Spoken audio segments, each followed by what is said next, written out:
नमस्ते महोदय। अथ मंत्रपाठः। नमस्ते आचार्य। नमस्ते आचार्य।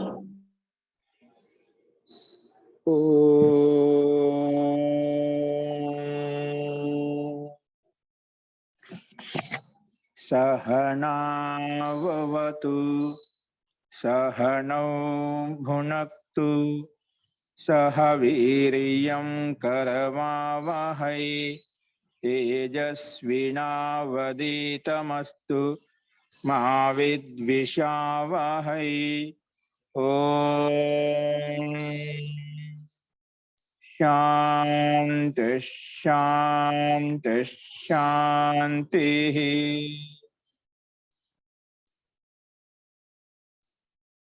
सर्वेभ्यो नमः।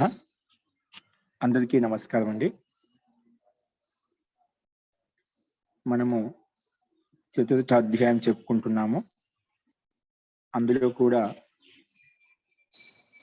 నిన్న మనము 4వ అధ్యాయంలో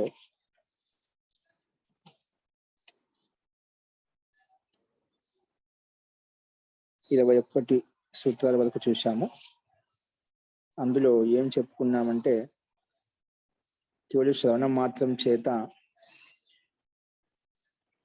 శ్రవణం మాత్రం చేత వివేక ఖ్యాతి కలగదు, అంటే వివేకం రాదు.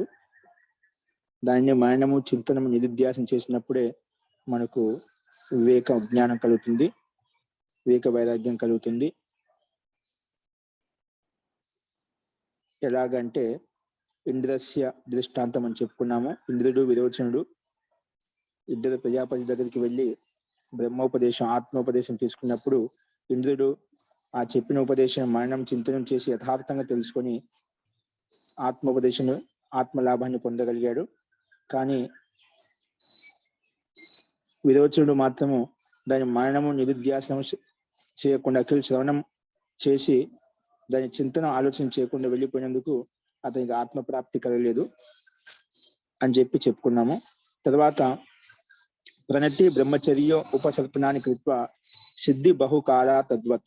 కానీ కేవలము మనకు ఆ ఉపదేశం ఎలా చేయాలంటే నిష్ఠాపూర్వకంగా శ్రద్ధాపూర్వకం చేయాలి. ప్రణతి అంటే వినమ్రతాపూర్వకంగా బ్రహ్మచర్యాన్ని పాటిస్తూ నిగ్రహంగా ఉంటూ, ఉపసర్పణ అంటే గురుల సాన్నిధ్యంలో గురుల శుశ్రూష సేవ చేస్తూ బహుకాల సిద్ధి, చాలా బహుకాలం తర్వాత ఆ సిద్ధి కలుగుతుంది.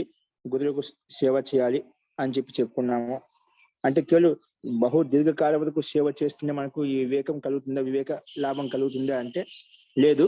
నా కాల నియమో వామదేవత్ అలా అని కూడా కాదు, దీర్ఘకాలం సేవ శుశ్రూష చేయాలని కూడా కాదు. కొంతమందికి విశిష్టమైనటువంటి సంస్కారం యోగ్యత ఉందనుకోండి, దానికి సమయం అంటూ ఏం లేదు. నా కాల నియమం. వామదేవ అనే ఋషి ఒక వ్యక్తి, విశేషమైన వ్యక్తి. అతను శీఘ్రంగా అదే జన్మలో వివేకాన్ని పొంది వైరాగ్యాన్ని పొంది ముక్తికి అధికారి అయ్యాడు. అలాగే దీర్ఘకాలం వరకు గురువు సేవ చేయాలని కూడా కాదు. నిజంగా ఒక సంస్కారం ప్రబలంగా ఉంటేనా అది ఈ జన్మలో కావచ్చు, లేకపోతే వచ్చే జన్మలో కావచ్చు, లేదంటే ఇంకా 10 జన్మలు పట్టవచ్చు, లేదా కోట్ల జన్మలు పట్టవచ్చు. ఒక్కొక్క వ్యక్తిలో వాళ్ళ యొక్క గుణాలను బట్టి, యోగ్యతను బట్టి కొందరికి త్వరగా జ్ఞానోదయం అవుతుంది, కొందరికి కొంతకాలం తర్వాత అవుతుంది, కొందరికి ఈ జన్మలో అవుతుంది, కొందరికి ఇంకో జన్మలో అవుతుంది. అలాగే యోగ్యతను బట్టి మనం చేసే పురుషార్థను బట్టి ఉంటుంది. కాబట్టి దానికి నియమం అంటూ లేదు. ఇంతకాలం వరకు సేవ, ఇంతకాలం అధ్యయనం, ఇంతకాలం వరకు గురువులకు ఉపాసన చేస్తేనే సాన్నిధ్యంలో ఉంటేనే మనకు జ్ఞానం కలుగుతుందని అలా ఏం కాదు. మనం చేసే పురుషార్థను బట్టి, మనలో సంస్కారం బట్టి, వైరాగ్యాన్ని బట్టి, జ్ఞానం బట్టి అది అలాగ ఉంటుందని చెప్పుకున్నాము. అలా చెప్పిన తర్వాత అది కూడా ఆ నియమం లేదని చెప్తే ఒకటేసారి వస్తుంది కాదు, అది కూడా క్రమంగా వస్తుంది, పారంపర్యంగా వస్తుంది అని చెప్పాము. ఏ విధంగా అయితే అధ్యస్థ రూప ఉపాసనాత్ పారంపర్యేణ యజ్ఞోపాసకానాం ఇవ. యజ్ఞకి ఉపాసన చేసే వాళ్ళకి ఈ విధంగా పారంపర్యం క్రమంగానే నిరంతరంగా యజ్ఞం చేస్తూ ఉంటే, కర్మలు చేస్తూ ఉంటే వారికి ఒకరోజు అలాంటి స్థితి ఐశ్వర్య సిద్ధి కలుగుతుంది, సకల భోగ భాగ్యాలు కలుగుతాయి. అలాగే ఈ వీళ్ళకు కూడా నిరంతరంగా బ్రహ్మచర్యాన్ని వినమ్రతాపూర్వకంగా గురు సేవ శుశ్రూష చేస్తూ ఉంటే అక్కడ అది కూడా పారంపర్యంగానే ఆ విద్యనే వస్తుంది, క్రమంగానే వస్తుంది. కాబట్టి కొంచెం శీఘ్రంగా వస్తుంది. బుద్ధి నిర్మలంగా పవిత్రంగా ఉండటం వల్ల శీఘ్రంగా వస్తుంది అని చెప్పాము. అలా చెప్పిన తర్వాత అప్పుడు యజ్ఞం కర్మ చేసే వాళ్ళకు ఏ విధంగా పరంపరాపూర్వకంగా యజ్ఞ విధినాం అనుకరమైన యజ్ఞ విధికి అనుకరణ చేయడం ద్వారా అనుష్ఠానా అభ్యుదయ సిద్ధి కలుగుతుంది, వివేక సిద్ధి కలుగుతుంది చెప్పుకున్నాం కదా. అటువంటప్పుడు అంటే అభ్యుదయ సిద్ధి కలుగుతుంది. తత్వ కాలో అపేక్షతే ఏవ, అక్కడ కాలం అంటే కలుగుతుంది, ఖచ్చితంగా పారంపర్యంగానే వస్తుంది. అటువంటి పరంపరాపూర్వకంగా యాజ్ఞిక ఉపాసకులు ఏ విధంగా యజ్ఞం చేయడం ద్వారా వాళ్ళకు అభ్యుదయ సిద్ధి, వివేక జ్ఞానం కలుగుతుంది, వైరాగ్యం కలుగుతుంది, ముక్తి కలుగుతుంది చెప్పుకున్నాం కదా. అటువంటప్పుడు ఆ యజ్ఞమే ఎందుకు మనం యజ్ఞం ద్వారానే ఎందుకు మనం సుఖ విశేషణ పొందవచ్చు కదా, మళ్ళీ ఇది దీనికోసం ఎందుకు ప్రయత్నించడం, ముక్తి కోసం ఎందుకు ప్రయత్నించడం, యజ్ఞం ద్వారా మనం చేయొచ్చు కదా అనే ప్రస్తావనకు ఈ 22 సూత్రంలో చెప్పబడుతుంది. అదేంటో భూమిక చూద్దాం. అస్తు, ఇంతవరకు చెప్పిన వాటిలో ఎవరికైనా సందేహం ఉందా? ఇంతవరకు చెప్పిన వాటిలో ఓకే చూడండి, 22వ సూత్రం భూమిక కనిపిస్తుంది. యది ఏవం అంటే యద్యేవం పారంపర్యేణ వివేక సిద్ధ్యతి, అది పరంపరాపూర్వకంగానే వివేక సిద్ధి కలుగుతుంది, జ్ఞానం కలుగుతుంది. తరిహి యజ్ఞోపాసకానామపి, యజ్ఞిక ఉపాసన చేసే వాళ్ళకు కూడా యజ్ఞోపాసకానామపి పారంపర్యేణ, ఇప్పుడు ఏ విధంగా పరంపర అంటే క్రమంగానే ఆ వివేకం కలుగుతున్నాడ, ఒకేసారి కదా. ముందు శ్రవణం చేస్తాము, శ్రవణం ద్వారా నిరుధ్యాసం చేస్తాము, నిరుధ్యాసం మళ్ళా సాక్షాత్కారం చేసుకుంటాడు. అంటే మరణము నిరుధ్యాసం సాక్షాత్కారం, శ్రవణం లేకుండా ముందు మరణం ఉండదు, మరణం లేకుండా నిరుధ్యాసం ఉండదు, నిరుధ్యాసం లేకుండా సాక్షాత్కారం ఉండదు. అలా క్రమంగానే వస్తున్నాడు కాదు. కొందరికి శీఘ్రంగా అర్థం చేసుకోగలిగితే, కొందరికి నిదానంగా అర్థమవుతుంది, కొందరికి ఇంకా కొంచెం నిదానంగా అర్థం ఉంటుంది, కానీ క్రమంగానే అర్థమవుతుంది, జ్ఞానం క్రమంగానే వస్తుంది. అలాగే అందుకే యజ్ఞం పారంపర్యేణ వివేక సిద్ధి కలుగుతుంది, వివేక జ్ఞానం కలుగుతుంది. తరిహి యజ్ఞోపాసకానామపి పారంపర్యన, ఆ యజ్ఞం చేసే వాళ్ళు ఎవరైతే ఉన్నారో, ఉపాసన చేసే వాళ్ళు ఎవరున్నారో, నిరంతరంగా కర్మ చేసే వాళ్ళు ఎవరున్నారో, యాజ్ఞిక క్రియాకలాపాలు చేసే వాళ్ళు ఎవరైతే ఉన్నారో, పారంపర్యేణ ఉత్కృష్ట లోక సిద్ధి భవతి, వారికి కూడా పరంపరాపూర్వక ఉత్కృష్ట లోక సిద్ధి కలుగుతున్నమాట. వారు కూడా యజ్ఞం చేసే వాళ్ళకు ఉత్కృష్టమైనటువంటి లోక సిద్ధి కలుగుతుంది. చూడండి ఇక్కడ స్పష్టంగా ఉంది. అందుకే యజ్ఞ యాగాలు చేసే వాళ్ళకి, యజ్ఞం చేసే వాళ్ళు నిరంతరంగా ఏ కుటుంబంలో అయితే యజ్ఞం జరుగుతూ ఉంటుందో వారికి ఉత్కృష్టమైన లోక సిద్ధి, అంటే లోకంలో ఏం కావాలనో, ఎటువంటి ఐశ్వర్యం కావాలనో అన్ని రకాల సకల సదుపాయాలు, సకల ఐశ్వర్యాలు ఉపభోగం చేయడానికి భగవంతుడు ప్రసాదిస్తామట. ఎందుకంటే ఆ పుణ్యమైన కర్మ, యజ్ఞోవై శ్రేష్టతమ కర్మ అంటామట. ఆ యజ్ఞం చేయడం వలన ఇది శాస్త్రం చెప్తుంది, వేదం చెప్తుంది, మనకు ఇలా చేయాలి, ఈ కర్మలు చేయాలి చెప్పిన ఉత్తమైన లోకాన్ని పొందగలుగుతాం, ఉత్కృష్టమైనటువంటి స్థితిని పొందగలుగుతాం అని చెప్పి. కాబట్టి పారంపర్యం ఉత్కృష్ట లోక సిద్ధి పోతుంది, ఉత్కృష్టమైన లోక సిద్ధి కలుగుతుంది అని చెప్పి ఇక్కడ చెప్పండి. సో అటువంటిప్పుడు తదా యజ్ఞ ఏ ఉపాస్య, కాబట్టి అంత యజ్ఞం ద్వారా జరుగుతుంది కదా. యజ్ఞ ఏ ఉపాస్య, యజ్ఞానికి ఉపాసన చేయొచ్చు కదా. మళ్ళీ ఆ వివేకం కోసం, ముక్తి కోసం ప్రయత్నం చేయడం ఎందుకు? యజ్ఞంలో సకల భోగ లోక సిద్ధి కలుగుతుంది కదా, ఉత్కృష్ట లోక సిద్ధి కలుగుతుంది, ఆనందంగా ఉండొచ్చు కదా, యజ్ఞం చేయొచ్చు కదా. ఎందుకు యజ్ఞం చేయకూడదు? దీనికి ఉపాసన చేయొచ్చు కదా. దానికి సమాధానం ఇక్కడ చెప్తున్నాడు. అత్ర ఉచ్యతే ఇతర లాభేపి ఆవృత్తి పంచాగ్ని యోగతో జన్మశ్రుతే. ఇతర లాభేపి ఆవృత్తి, ఇతర లాభాలంటే యజ్ఞానుష్ఠానం వలన లోకసిద్ధి, ఉత్కృష్టమైన లోకసిద్ధి కలుగుతుంది. ఐశ్వర్యము, ధనము, ఐశ్వర్యము అన్ని అనుకూలంగా ఉంటాయి. నీకు ఏది కావాలి, కీర్తి ప్రతిష్టలు, మంచి శారీరక బలం, అన్ని రకాల ఐశ్వర్యాలు వస్తాయన్నమాట. నీకు సంసారంలో సుఖానికి ఏదైతే కావాలో సంకల్పం మాత్రం చేత అన్ని సిద్ధిస్తాయి. ఒక చక్రవర్తి రాజు దగ్గర ఎన్ని రకాల ఐశ్వర్యం ఉంటుందో, బలము, ఐశ్వర్యం, బుద్ధి అన్ని రకాలుగా ఉంటే అన్ని సిద్ధిస్తాయి. ఇవన్నీ లాభాలు ఉన్నాయి. అందుకే ఇతర లాభే అపి పంచాగ్ని యోగత. ఈ పంచాగ్ని యోగత అంటే పంచాగ్ని ద్వారా మనం చెప్పిన పంచాగ్ని అంటే దక్షిణాగ్ని, గార్హపత్యాగ్ని, ఆహవనీయాగ్ని, ఆవసత్యాగ్ని, సభ్యాగ్ని, 5 రకాల యాజ్ఞికులు ఉంటాడు. ఈ రకంగా యజ్ఞం చేసే వాళ్ళకు ఈ సకల భోగ భాగ్యాలు కలుగుతాయి. ఎందుకు? కామనా సిద్ధి కోసం యజ్ఞ యాగాలు చేస్తాం, ఇష్ట సిద్ధి కోసం, ఇష్ట పూర్తి కోసమే మనం యజ్ఞ యాగాలు చేస్తాం. అందుకే పంచాగ్ని యోగత ఇతర లాభే అపి, ఇతర లాభాలు చాలా ఉన్నప్పటికీ, సకల భోగ భాగ్యాలు ఉత్పన్నమైనప్పటికీ, అన్ని సమకూరినప్పటికీ, ఆవృత్తి జన్మశృతి ఆవృత్తి, జన్మ అనేది శృతి, జన్మశృతిని ఉంది, మళ్ళీ జన్మ కలుగుతుంది. యజ్ఞ యాగాల చేత నువ్వు ఎన్ని సకల భోగాలు పొందినా కూడా యజ్ఞ యాగాల్లో పుణ్య విశేషం వల్ల నీకు ఉత్కృష్టమైన లాభం కలుగుతున్నావు, సకల భోగ భాగ్యాలు కలుగుతున్నాయి. కానీ జన్మ కూడా కలుగుతూ ఉంటుంది. జన్మ ఉన్నంతసేపు నీకు ఏదో దుఃఖం కూడా ఉంటుంది. పూర్తిగా నీకేం శాశ్వతమైన సుఖం అయితే ఉండదు అన్నమాట. మోక్షంలో ఉండేమైన సుఖం అయితే ఉండదు. కాబట్టి జన్మ శృతే, ఆ జన్మ ఉంటుంది. కాబట్టి అందుకే యజ్ఞం కూడా ఉపాస్యం కాదు, యజ్ఞం ద్వారా కూడా ఉపాస్యం కాదు. అంటే యజ్ఞం ద్వారా కూడా మనం ముక్తిని పొందలేము. ఆ యజ్ఞం చేయడం ద్వారా సకల భోగ భాగ్యాలు అనుభవించవచ్చు, లోక సిద్ధి కలుగుతుంది, ఉత్కృష్టమైన లోక సిద్ధి కలుగుతుంది. మంచి మంచి లోకంలో విచరిస్తావు, అన్ని భోగాలు అనుభవిస్తావు, కానీ ముక్తి మోక్షం కలగదు. అందుకే యజ్ఞం ఉపాస్యం కాదు. ఎందుకంటే పంచాగ్ని యోగత అన్ని లాభాలు ఉన్నప్పటికీ కూడా మళ్ళీ జన్మ శృతే, మళ్ళీ జన్మ కలుగుతుంది. మరి జరా మరణ దుఃఖాలు ఉన్నంతసేపు ఇవేమవుతుంది, జన్మ మృత్యు జరావస్థ వృద్ధావస్థ ఉన్నంతసేపు ఏదో ఒక దుఃఖం ఉండినే ఉంటున్నట్టు, ఏదో ఒక బాధ పిడే ఉండినే ఉంటున్నా. కాబట్టి అన్ని ఐశ్వర్యాలు అన్ని ఉన్నప్పటికీ కూడా మళ్ళీ జన్మ కలుగుతుంది కాబట్టి యజ్ఞం ద్వారా. కాబట్టి యజ్ఞానిష్టం ఒక సాధనం. దీని ద్వారా యోగ్యత కలిగినప్పుడు ఆ యోగ్యత నీకు వివేక వైరాగ్యం కలిగి నువ్వు ఆ జన్మ కూడా నాకు వద్దని చెప్పి సకల భాగ్యాలు అంటే యజ్ఞానుష్ఠానం చేసిన కర్మలు కూడా పుణ్యఫలం నాకు వద్దు అని చెప్పి వదులుకొని నాకు ముక్తి సుఖమే కావాలనుకున్నప్పుడు నీకు మోక్షానికి వెళ్ళిపోతావు. దానివల్ల యోగ్యత ఏర్పడుతుంది.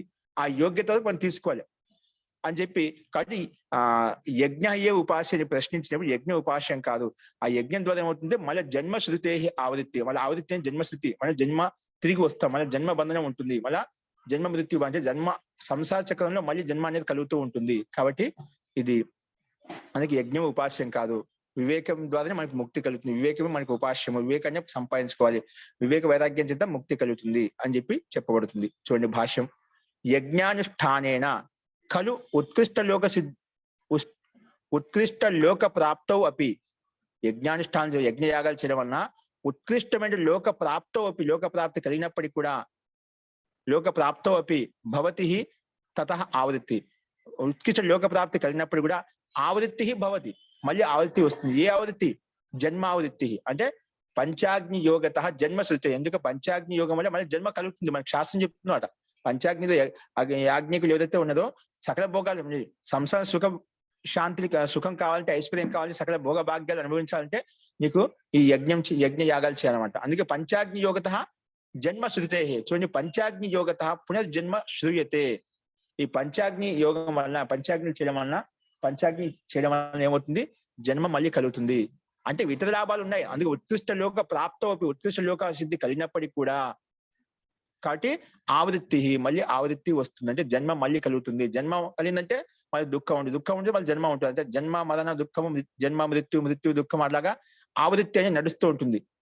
జన్మ మృత్యు జన్మ అలాగా మళ్ళీ ఏదో కర్మలు చేస్తూ ఉంటాం, పుణ్యకర్మలు పాపకర్మలు చేస్తుంటాం, అక్కడ కష్టాలు అనుభవిస్తూనే ఉంటాం. అందుకే ఈ పంచాగ్ని వల్ల జన్మస్థితి కలుగుతుంది. అదే ఇప్పుడు భాషణ కూడా.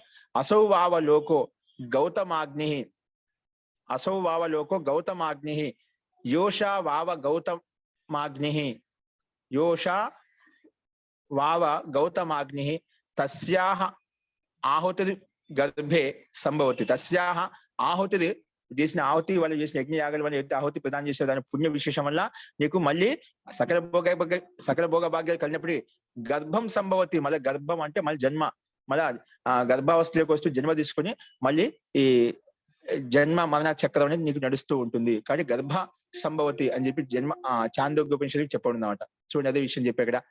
దేవయాన పతేతు ఉక్తం. అంటే దేవయాన పథే తు ఉక్తం. అంటే దేవయాన పథ మార్గం వైపు వెళ్తా అన్నమాట. దేవయానం అంటే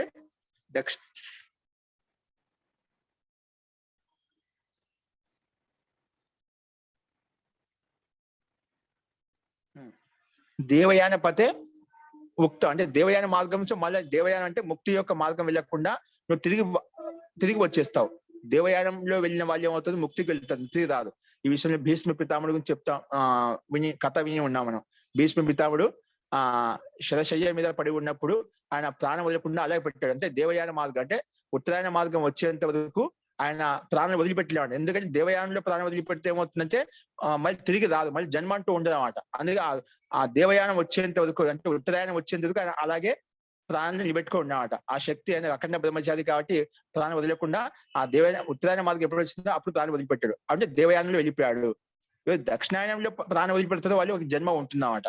దక్షిణాయనంలో ప్రాణం వదిలేస్తే వాళ్ళకి మళ్ళీ జన్మ కలుగుతుందన్నమాట. అందుకే దేవయాన పతే తు ఉక్తం. దేవయాన మార్గం వెళ్లకుండా యజ్ఞయాగాలు కర్మలు చేసిన కొన్ని మళ్ళీ జన్మ కలుగుతుంది. ఆ దేవయాన మార్గం స్పష్టం. దేవయానంలో ప్రాణం వదిలేప్పుడే మనకు ముక్తి కలుగుతుంది. అన్ని త్యాగం చేసిన ముక్తి కలుగుతుంది. తస్మాత్ యజ్ఞానుష్ఠానం నా వివేక సాధనం. అందుకే యజ్ఞాష్ట వివేకానికి సాధనం కాదు, వివేక ప్రాప్తికి సాధనం కాదు. యజ్ఞాష్ట అనేది వివేక ప్రాప్తికి సాధనం కాదు. యద్వా మోక్ష సాధనం. అంటే మోక్షానికి కూడా సాధనం కాదు. వివేకానికి సాధనం కాదు, మోక్షానికి కూడా కాదు. వివేకం ఉంటేనే మోక్షం అవుతుంది. మోక్షానికి కూడా ముక్తి కూడా సాధనం కాదు. అతః వివేకిన తన్నా ఉపాధేయం. అందుకే వివేకవంతులకు వివేకం కావాలనుకునే వాళ్ళు ముక్తి కావాలనుకునే తత్ నా ఉపాధేయం, అది ఉపాసించ యజ్ఞానికి ఉపాసన చేయకూడదు. అంటే ఇక్కడ పోయి యజ్ఞానికి ఉపాసన చేయడం, మా యజ్ఞం కోసం ఎందుకు ఇంతమంది చేస్తున్నారండి, యజ్ఞ యాగాల వల్ల అయితే ముక్తి కలగదా, యజ్ఞం ఎందుకు చేయాలి, అట్లా అన్యతా తీసుకోకూడదండి.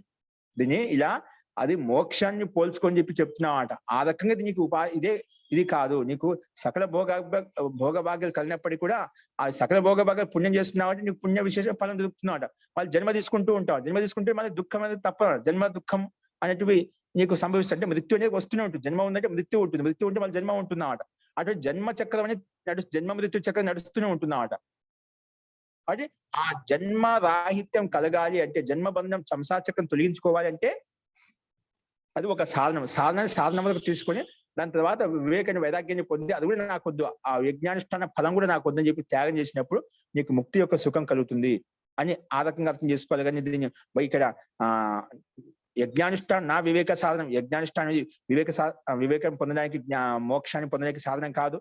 అట్లా వివేకిన, అందుకే వివేకవంతుడి ద్వారా తత్వ నా ఉపాధేయం, అది ఉపాధి అంటే గ్రహించకూడదు.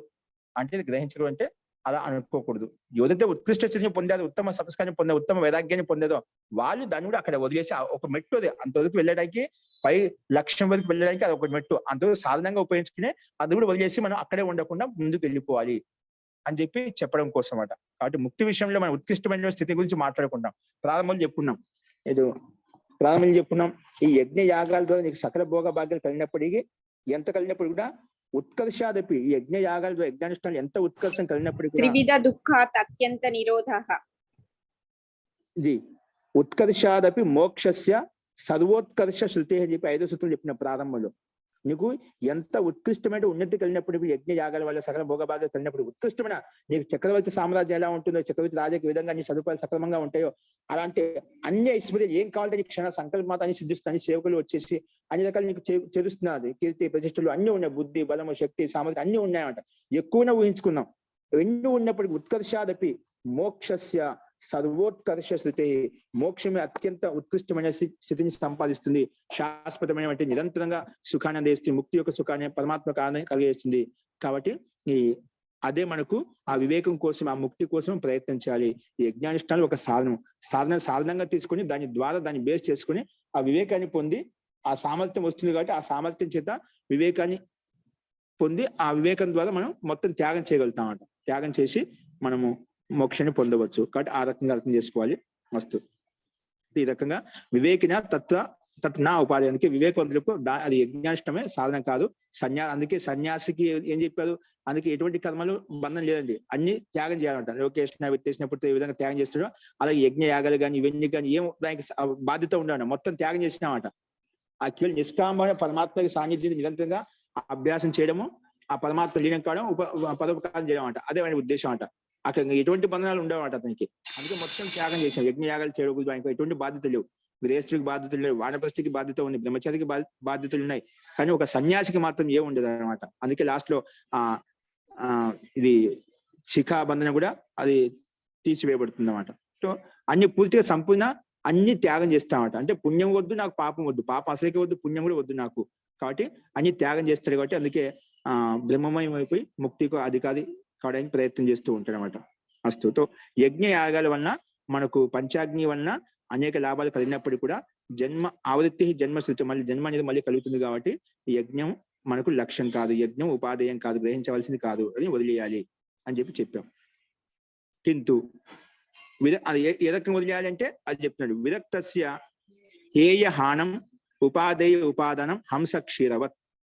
సో విరక్త పురుషుడికి ఏంటంటే, అంటే ఒక వైరాగ్యం కలిగిన వ్యక్తి ఏ విధంగా వదిలేస్తా అంటే, విరక్తస్య హేయం హానం అంటే వదిలివేయాల్సింది ఏదైతే ఉందో దాన్ని హానదని, అది వదిలివేయాలి, హానం చేయాలి, నష్టం చేయాలి. ఉపాధేయో ఉపాదన, ఏదో గ్రహించవలసిన విషయం ఏదైతే ఉందో, జ్ఞానానికి సంబంధించిన వివేకాన్ని పొందడం కోసం ముక్తికి సాధనం ఏదైతే ఉందో అది ఉపాధేయం ఏదైతే ఉందని గ్రహించాలి. ఉపాధేయో ఉపాదానం ఎలాగంటే హంస క్షీరవత్. ఏ విధంగా అయితే హంస ఏదైతే కావాలనుకుంటే అది గ్రహిస్తుంది, ఏదైతే వద్దనుకుంటే అది తీసివేస్తుందో, అలాగే ఒక వైరాగ్యం కలిగిన వివేకవంతుడు, యోగి సాధకుడు ఏదైతే ఉన్నారో, విరక్తస్య హేయం హానం ఇది వదిలిపెట్టవలసిన ఏదైతే ఉందని వదిలేస్తామంట, దాన్ని మళ్ళీ పట్టుకోవడం మాట. ఏదైతే వద్దనుకున్నాం ఇది మన ముక్తికి సాధనం కాదు, ఇది మన వివేక ప్రాప్తికి సాధనం కాదు. ఎప్పుడైతే తెలుస్తుందో, యథార్థంగా బోధపడుతుందో అది వెంటనే వదిలేస్తాను, మనం పట్టుకోవడం మాట. ఆ ఏదైతే ముక్తికి సాధనంగా ఉందో, వివేకం పొందడానికి సాధనంగా ఉందో, ఉపాధేయ ఉపాదనమైంది అంటే గ్రహించవలసి ఏదైతే ఉందో దాన్ని గ్రహిస్తాడు. ఉపాధేయ ఉపాదనం ఎలాగా అంటే హంస క్షీరవత్, హంసకి సమానంగా. హంస ఏ విధంగా అయితే పాలను నీళ్ళని వేరు చేసి పాలను మాత్రం గ్రహిస్తుంది, అది ఎందుకు ఉపాధేయమైంది, సారవంతమైంది, అందుకే నీళ్ళని వదిలేస్తుంది అని చెప్పి ఇక్కడ ఈ దృష్టాంతం ఇవ్వబడింది. చూడండి భాష్యం. వివేక ప్రాప్తస్య విరక్తస్య అంటే వివేక ప్రాప్తస్య తు హేయహానం ఉపాధేయ ఉపాదానం అంటే హేయస్య హానం అంటే వదిలివేయాల్సింది ఏదైతే ఉందో దాని హానం, దాన్ని వదిలివేస్తాడు అంటే హానం చేసి నష్టం చేస్తాడు. తథా అలాగే ఉపాధేయస్య ఉపాదానం కార్యం, ఏదో గ్రహించవలసింది ఏదైతే ఉందో ఆ ఉపాదానం దాన్ని గ్రహిస్తాడు. ఉపాధేయస్య ఉపాదానం కార్యం, అది గ్రహించవలసి ఏదైతే ఉందో అది గ్రహిస్తాడు. అది వివేక ప్రాప్తికి ఉపయుక్తమైన ఏదైతే ఉందో దాన్ని గ్రహిస్తాడు. ఎలాగా అంటే యథా హంస క్షీరవత్ దృష్టాంతం ఇవ్వబడింది ఇక్కడ.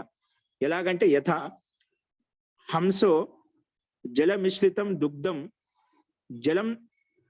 హంసో జలమిశ్రితం దుగ్ధాత్ జలం త్యాజ్యం త్యజతి తథా ఉపాధేయం దుగ్ధం ఉపాదత్తే. హంసో జలమిశ్రితం దుగ్ధాత్ అంటే హంస అనేది నీటితో కలుపబడినటువంటి పాలు ఏవైతే ఉన్నాయి, దుగ్ధం అంటే పాలు అంట, పాలు నీళ్లు కలుపుతున్నదా, ఆ పాల నుండి జలమిశ్రితం నీళ్లు కలుపబడిన పాల నుండి దుగ్ధ జలం త్యాజ్యం, దాని జలం అంటే నీటి త్యాజ్యం చేస్తుంది, త్యాగం చేస్తుంది. త్యాజ్యం తేయతి, ఏది త్యాగం చేయాల్సిందో అది నీటిని త్యాగం చేస్తుంది, వదిలేస్తుంది. తథా అలాగే ఉపాధేయం దుగ్ధం ఉపాదత్తే, ఆ గ్రహించవలసిన దుగ్ధాన్ని అంటే గ్రహించవలసిన పాలను అది ఉపాదత్తే గ్రహిస్తుంది. ఆ విధంగా హంస ఏ విధంగా అయితే వదిలివేయాల్సిన ఏ విధంగా వదిలేస్తుందో, గ్రహించవలసిన పాలన ఏ విధంగా గ్రహిస్తుందో అలాగే తద్వత్ దానికి సమానంగా విరక్తో అంటే వివేకి ఏది ఆవృత్తి నిమిత్తం తత్తేతి, ఏత ఆవృత్తి మళ్ళీ తిరిగి వస్తామో అది బంధనానికి కారణం ఏదైతే ఉందో, సంసార బంధనానికి కారణం ఏదైతే ఉందో దాన్ని సంసార బంధనానికి నిమిత్తం ఏదైతే ఉందో దాన్ని త్యజతి, దాన్ని వదిలేస్తాడు.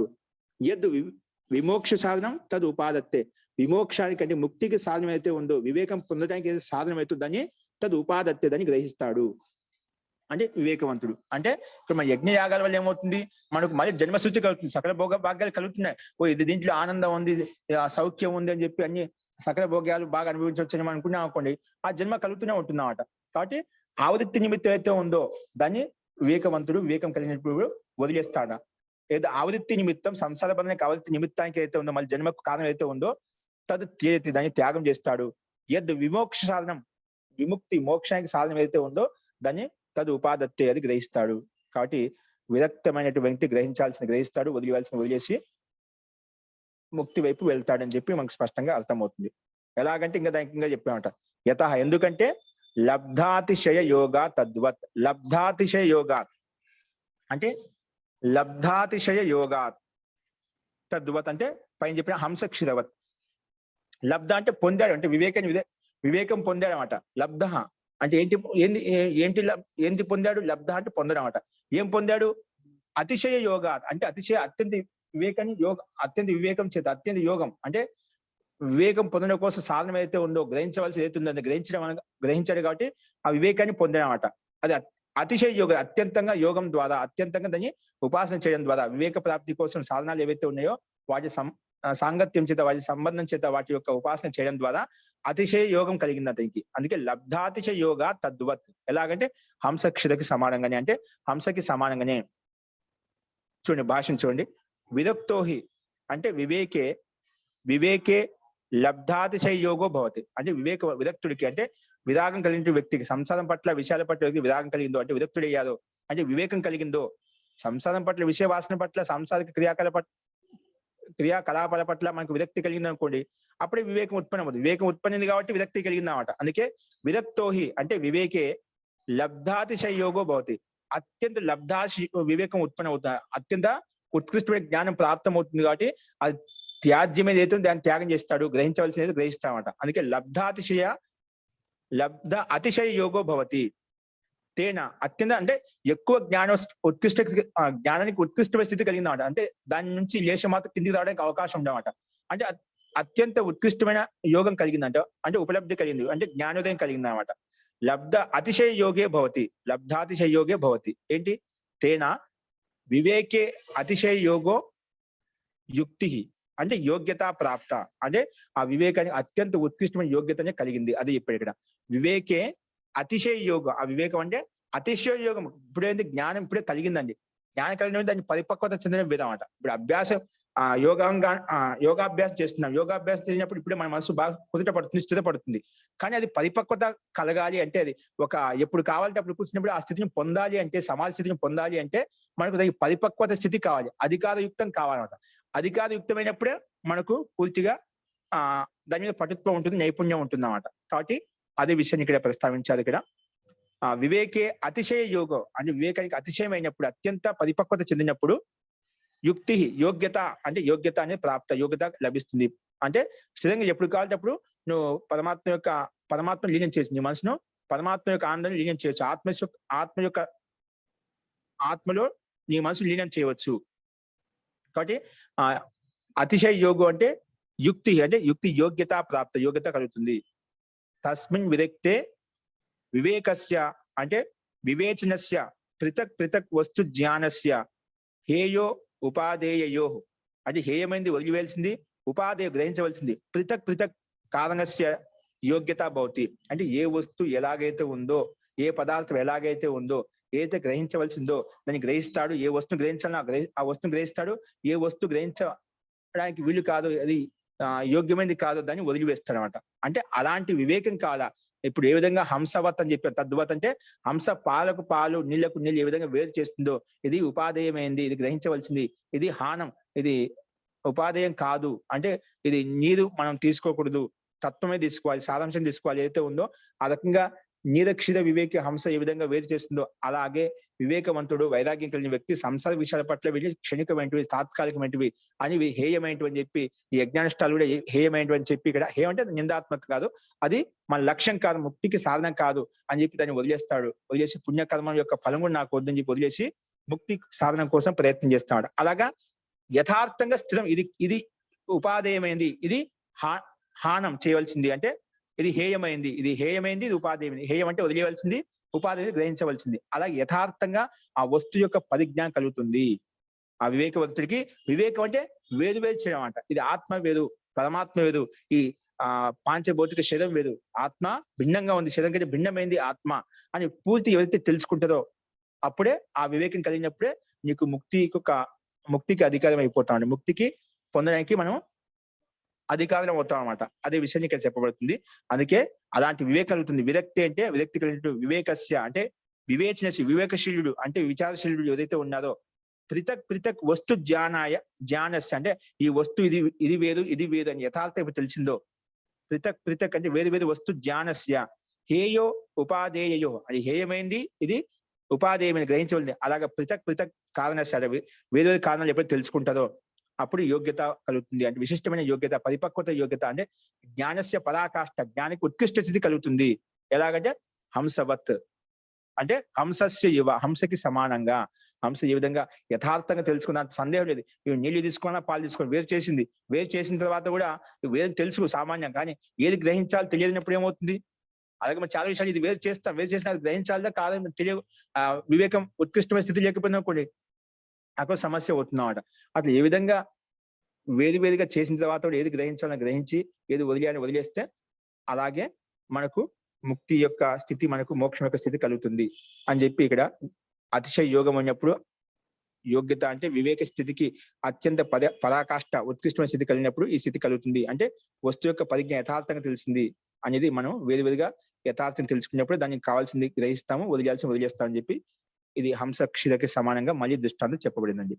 ఓకే, ఈ రకంగా చెప్పుకున్నాం. తర్వాత మళ్ళీ ఏం చెప్తున్నా అంటే అవిరక్త, సరే విరక్తి కలిగిన వ్యక్తి ఏదో వస్తువు యథార్థం కలిగింది కాబట్టి కావాల్సిన వస్తువును గ్రహిస్తాడు, వదిలేయాల్సిన వస్తువును వదిలేస్తాడు, ఇది బాగానే ఉంది.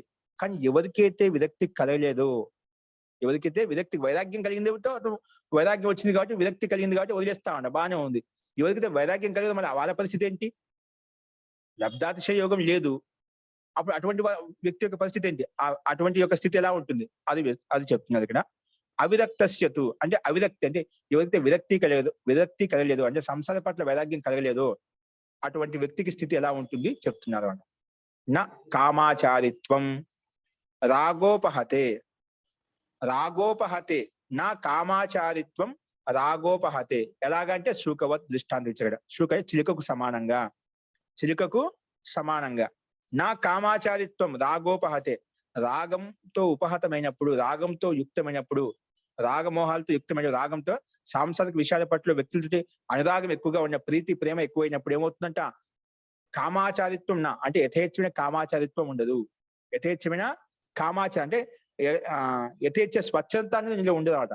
ఎప్పుడైతే రాగంతో యుక్తమైనప్పుడు ఆ స్వచ్ఛత అనేది ఉండదు, అక్కడ బంధనం ఉంటుందన్నమాట. ఎప్పుడైతే నువ్వు రాగయుక్తమైనావో అప్పుడు బంధనం ఏర్పడుతుంది. అందుకే నా కామాచారిత్వం, కామాచారి ఇష్టానుసారంగా ఎక్కడికి వెళ్ళాలంటే అక్కడికి వెళ్ళలేవు, ఎలా ఉండాలంటే అలా స్వచ్ఛందత నీలో ఉండదు. అందుకే నా కామాచారిత్వం.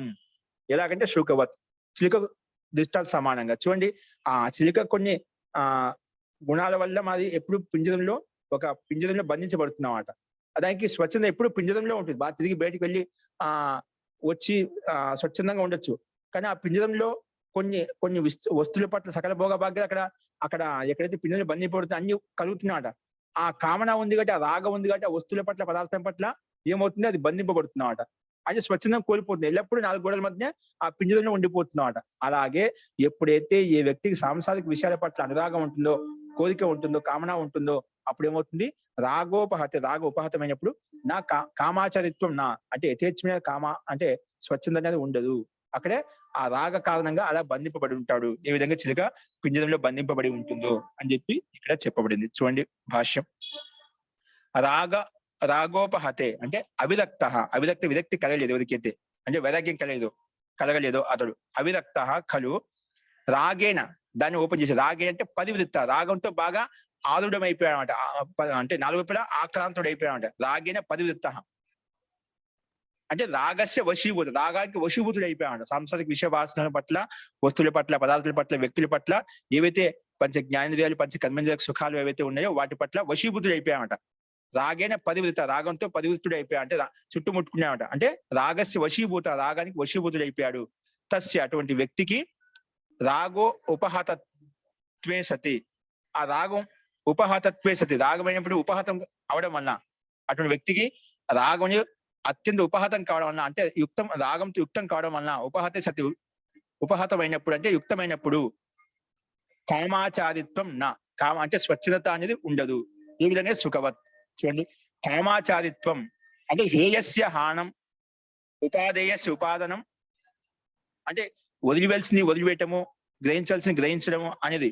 ఉపాదానయ యద్వ హేయం మార్గం త్యక్తుం ఉపాదేయ మార్గం చ ఉపాదాతుం యథేష్ట సంచారిత్వం స్వాతంత్ర్యం నాస్తి.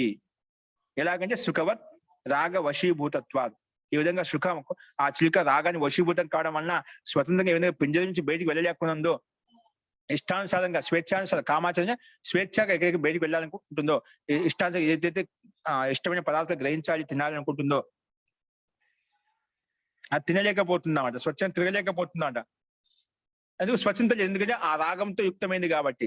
అలాగే వ్యక్తి కూడా ఏదైతే రాగంతో యుక్తమై ఉన్నదో, ఉపహతమై ఉన్నదో ఉన్నప్పటికీ కూడా అక్కడ ఆ చిలుకకు సమానంగా ఏదైతే వదిలివేయాలో అది వదిలివేయకుండా ఉన్నదో, ఏదైతే గ్రహించాలనో అది గ్రహించలేకపోతుంది. అంటే వదిలివేయడానికి గ్రహించడానికి ఆ స్వాతంత్రం లేదనమాట.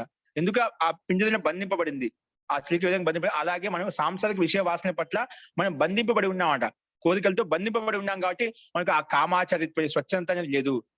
త్యాగం చేది సంసారం త్యాగమైంది, క్షణికమైంది చెప్పి త్యాగం చేయలేకున్నాం. ఎందుకు కోరిక ఉంది, ఆ సంసారం పట్ల కోరిక ఉంది కాబట్టి, ఆ వస్తువు పట్ల వ్యక్తి పట్ల కోరిక ఉంది కాబట్టి అది పట్టుకొని ఉన్నామట, దాన్ని త్యాగం చేయలేకున్నాం.